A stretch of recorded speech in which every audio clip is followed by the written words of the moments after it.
Hello and welcome back to another episode of the Real View Shorts. Just the review of the film or movie or whatever we're talking about. And I'm your host, Miles. Thanks for tuning in once again.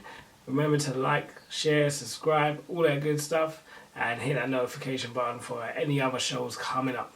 This episode it's a bit overdue. I wanted to do this a bit sooner. But basically in this episode we are covering Beetlejuice and Beetlejuice Beetlejuice. So it's a bit of a double whammy on this one. But Beetlejuice is still out in the cinemas, getting quite a few show times, and it's getting to spooky season as well. So I'm sure it's gonna be having a pretty good run. It seems to be doing quite well in the cinemas at the moment.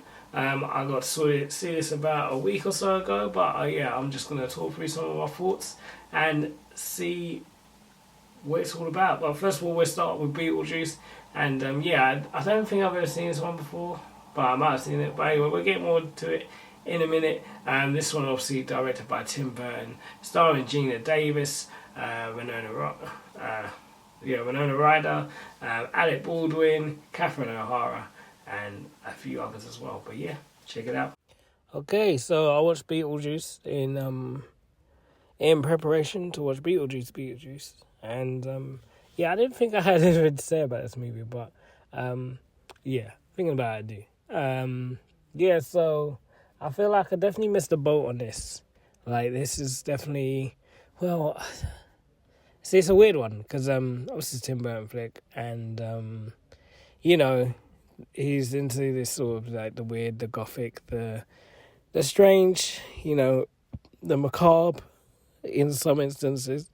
And this definitely falls into that category, like, very heavily.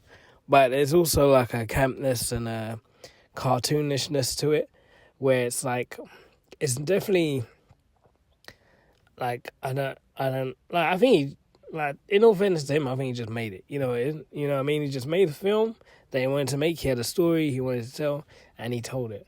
And as far as the film goes, like, it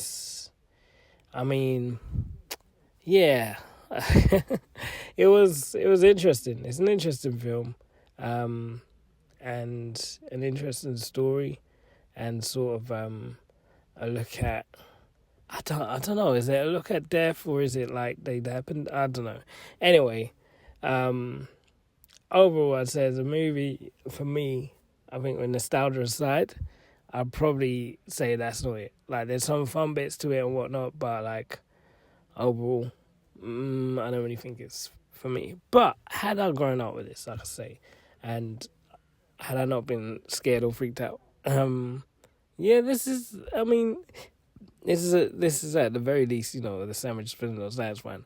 It's just a very weird movie, very Tim Burton movie, but very weird. Like, the characters, like, I'm trying to compare it to other Tim Burton movies, so it's not like, what are you talking about? This is Tim Burton, you know what I mean? This is what he does. But like, they're just, everything, there's so much wackiness.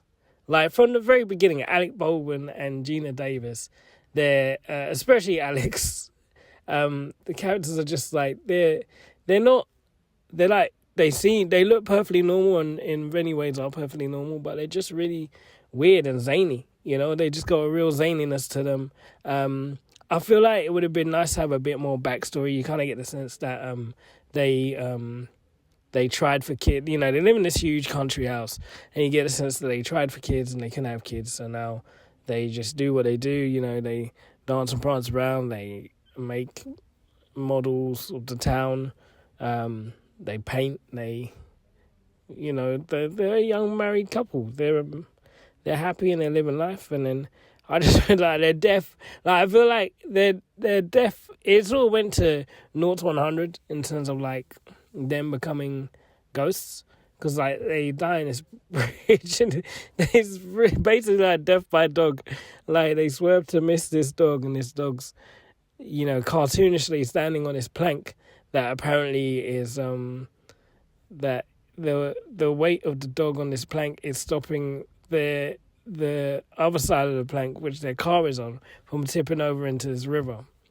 And yeah, obviously the dog moves and unfortunately they die. And yeah, they end up haunting this house that he once lived in, not realizing at first that they're dead, but for some reason they can't leave the house. And yeah, it's very strange. It's very wacky and zany, and in that sense fun. Like that whole like Deo song, banana. I can't remember what it's called. Deo, me say day.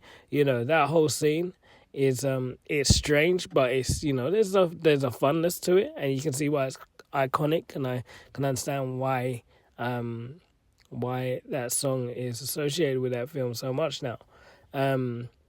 But yeah, like the new family that move in, they're just like they're just horrible. Like there's no one's really redeemable in it. I don't feel like the dad is like, he loves his daughter clearly, but he's just out there to get some peace, and then, you know, all this stuff happens, and he basically tries to commercialize the supernatural.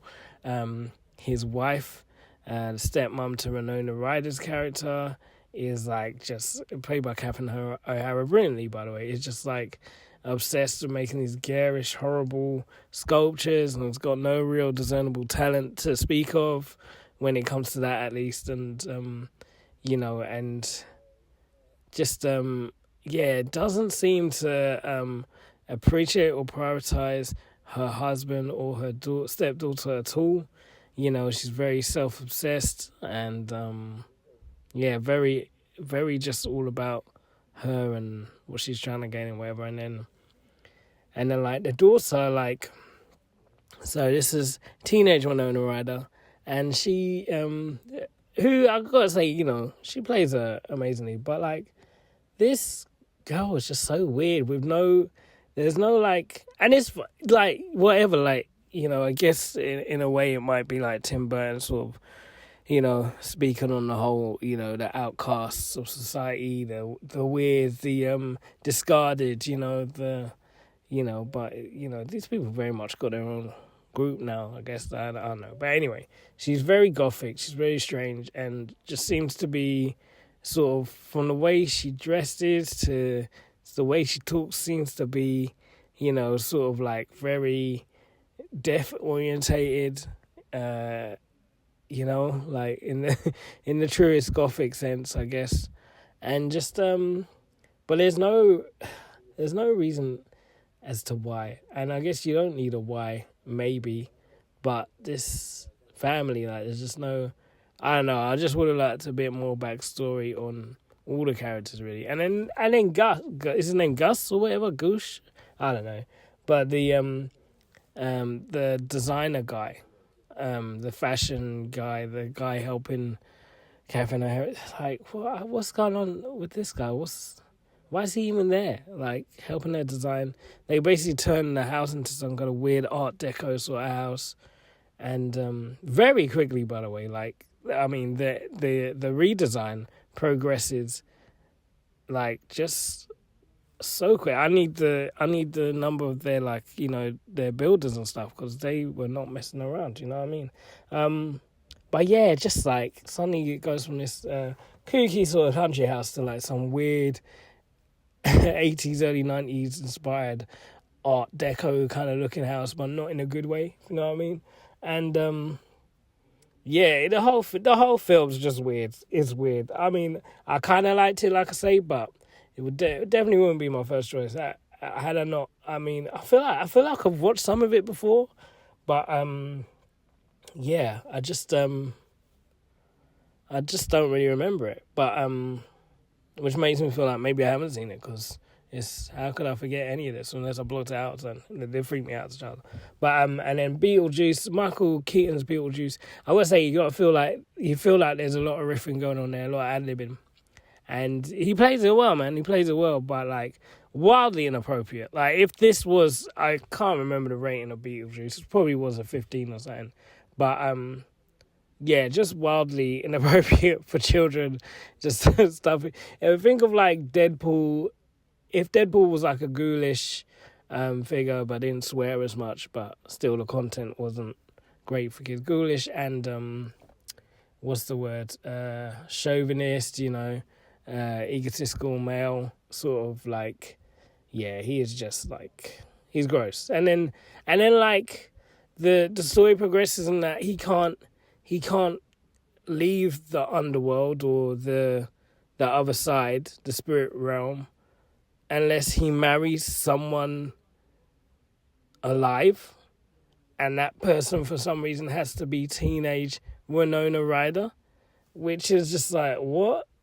And like, so like he, what? so like, so he's like, what? He must be like thousands, hundreds, if not thousands of years old. And, but beside the point, he's an adult. I know he's supposed to be dead. I know it's all fun, but when you deep it, it's like, nah. Don't sit around with me, fam. I don't like it. So I think that in part sort of put me off of it. They don't end up going through with it, but to be honest, I mean, they said most of the vows. I feel like it was done. All they needed was that little ghoulish little priest man to like say, "I now pronounce you." It was almost there basically. But basically, to summon Beetlejuice, he say his name 3 times. To get rid of him, he say his name 3 times. And yeah, it was interesting. For a Beetlejuice movie, not as much Beetlejuice as you would think. Like, he doesn't really show up probably until halfway through the movie, and even then, like, there's a whole part of the second act, maybe I would say, where he's missing. You know what I mean? So yeah, interesting. Definitely, like, you can see why some stuff is sort of iconic image wise and stuff. Very much reminiscent of like Tim Burton's animated work, with some of the creatures in it. But yeah, very strange movie. I don't really know how I feel about it, but it was there. It happened. I'm interested to see. Kind of interested to see what they do with Beetlejuice. Like, this movie, the new movie, is one that I wasn't necessarily. I was like, who was for this? And also, like, I'm not really interested in it. But because of what I do and trying to be on trend, on topic and that, I kind of got to at least put my head in. So yeah, just a very, very odd movie. And I'm sure there's a whole crowd, there's a whole group of people who are very much for this and love this, and each their own in it. But overall, I don't really think it was for me. It wasn't like terrible, but it was just a bit too weird, wacky, and zany, and just like even taking away the sort of like the old technology in that. Which, to be fair, some of what they did was very impressive in what they did, how they did it back then. But like yeah, even just taking away that is just still just weird, But yeah, it's alright, I guess. Okay, so those are my thoughts on Beetlejuice, and now moving on to Beetlejuice Beetlejuice. Obviously they're doing sequel. I went to see this on my birthday weekend, I think it was. Just kind of snuck out as I had a little time and went to go and view it. Yeah, let's get into it. See what this one is. Again, directed by Tim Burton, returning back to his crazy, kooky world. Starring Jenna Ortega this time, with Winona Ryder, Catherine O'Hara, Justin Theroux, Willem Dafoe is also in this, and Monica Bellucci, and of course Michael Keaton, which I forgot to mention for the first one as well, but you know what it is. So yeah, let's see what my thoughts on Beetlejuice were. Alright, Beetlejuice. Can't say it a third time because But yeah, so Tim Burton is back on another one, with a long-awaited sequel. I mean, not for me personally, but it's one of the sequels on like, who asked for this? But I know there's a fandom and people love it, and obviously it's still having mad showings at the cinema at the moment, so it's having a run of it. I don't think it's got much to compete with at that level at the moment, so it is what it is. But yeah, it's going strong. For me, full disclosure, I went to cinema to see this very late showing. Was very tired, had a very long day, but everyone was asleep. I was like, why not? And the only showing available was recliner seats as well. And they're just, you know what I mean? Like, they're just a bit too comfortable. Not the actual seats. I don't think the seat is that great, but the fact that you can recline in it, you can basically lie down. Like, I went in there and it looked like people were in bed, you know what I mean? Anyway, yeah, the movie itself, like, it's fun. Like the original, it's fun. And, you know, it has some funny moments, some visually entertaining moments and interesting moments. But overall, the story is just a bit like, you know, it's a weird story, and, you know, it's less, I think it's less weird than the original one in terms of, like, Beetlejuice going after a teenager. You know, there wasn't that so much. There's some other stuff in there, but it's more like, it's more fun and funny. There's not, like, really the bad side of creepiness about it. And I don't think that was intended with the original one. I just think, you know, in the context of that day and age, that kind of thing isn't for, like, you know, whole, like, sort of the, you know, huge age gap and all that kind of thing wasn't really thought about that much back then as such a problem. You know, and I think there's been some improvements in this movie in terms of, like, you know, they even poke fun at the age gap thing towards the end of the movie, and also the whole, they bring back the whole sort of puppetry musical number thing, but this time it doesn't feel like appropriation. Now, don't get me wrong, like, I know, like, Day-O and Jump in the Line and whatever else they used in the previous movie, or it was a bit of fun or whatever, but I just feel like when you have a movie with hardly any, or if any, black people or people of Caribbean background, and you're using that kind of music in the way that they did, not like in a, like, a racist or a sort of I'm talking like I'm just, you know, just angry at the world here, but my point is basically, like, you know, if you're gonna use that kind of music and not have any sort of sign of where the influence of that music comes from, I just feel it just, especially for me being a black guy watching a, you know, majority white movie, it just feels a bit, it just gives me a little bit of the ick. No, it's not a huge problem, but it just gives me a little bit of ick, you know what I mean? But yeah, in this one, the song used is, I'll Never Use That Recipe Again. Is it Carly Simon? I don't know. I had to look it up. But yeah, that was a long way. That was a lot of talking about one song. But yeah, basically, you know, they use another popular song that's not necessarily, that didn't feel very appropriate to me. So that was cool. Yeah, I liked bits of this movie. Like, there's a fun little bit with Danny DeVito, working as a ghoulish caretaker, I guess, and then Monica Bellucci, is that her name? I hope it is. Anyway, Monica Bellucci's in this. Love her, like, in the sense that, you know, her poster would have been up in my teenage boy's room. I know that sounds creepy, but I'm just, well, I mean, she's a very beautiful actress, but she's also a really good actress. And yeah, she really puts it all into this, like, as a creepy sort of, she's got a very sort of corpse bride design to her. And this is the thing I feel like maybe not so much Tim Burton, but I've been watching, like, Hellboy.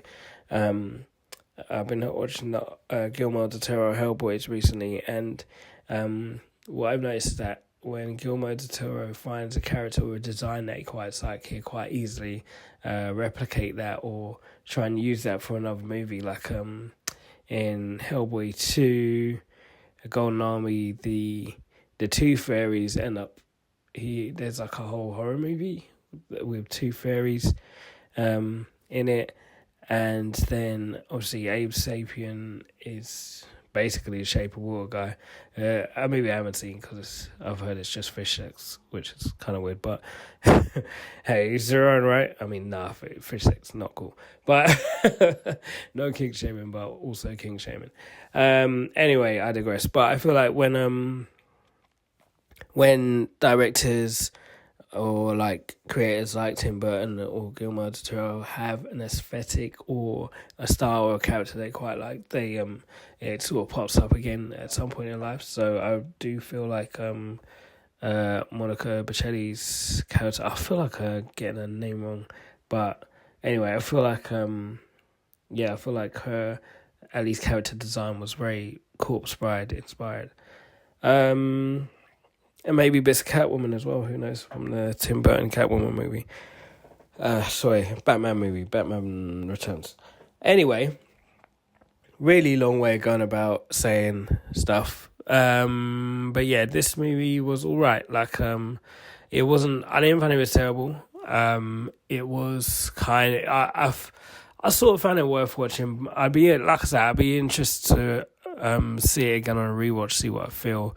Because when I went, I was very tired, and I know that when I went very tired to see Deadpool and Wolverine, I had not a negative review about it, but just not as positive as it could have been. So I'm trying to keep my mind open in that sense. But then also, like, you know, it was still, my review was still quite very in line with what I thought in the end after watching it again. It's just I had a better time seeing it the second time, and I feel like that might be the case with Beetlejuice, but after seeing the first, and I've said words in between this, so it shouldn't happen. After seeing the first Beetlejuice, the original, like, I just know it wasn't. It was kind of like, it was definitely like a nostalgia aside moment. You know, it wasn't like a film that I grew up loving or loved. It's something that I kind of sort of remembered seeing bits of. But then having seen it in full in the cold light of adult age, just like, it's alright, you know what I mean? It was weird, and weird on purpose, I guess, but just not necessarily for me, you know? And yeah, I think overall the film's a good time, and you can enjoy it if you're into the spookier side of life, this sort of that kind of clan or weirdo or whatever you want to call it, then yeah, you have a good time. But for me, it didn't really speak to me like that, you know? So I'm sure it's a decent film, but overall for me, it just wasn't amazing. You know, this for me, it's this sandwich is filling but not satisfied. And yeah, there was like the story's like, it's not, I don't think it's meant to be like twisty or like keep you guessing or whatever, but yeah, I kind of saw when stuff started happening, I kind of saw it coming. I gotta say though, Catherine O'Hara, she is brilliant in this. Like, I just really, shout out to Catherine O'Hara, you know, just in general. I think I can't remember seeing her in something and thinking she didn't kill that, you know what I mean? And you know, it was giving me very much Schitt's Creek mum, you know, like she was giving a lot of that entitled vibe. But yeah, also there's, you know, you have a sense of although she is a very self-centered and selfish character, you get a sense she has a love for her stepdaughter and her granddaughter, you know, so, you know, it's cool.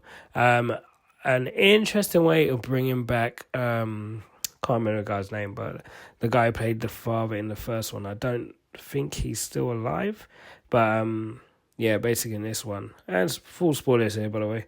Basically in this one, he's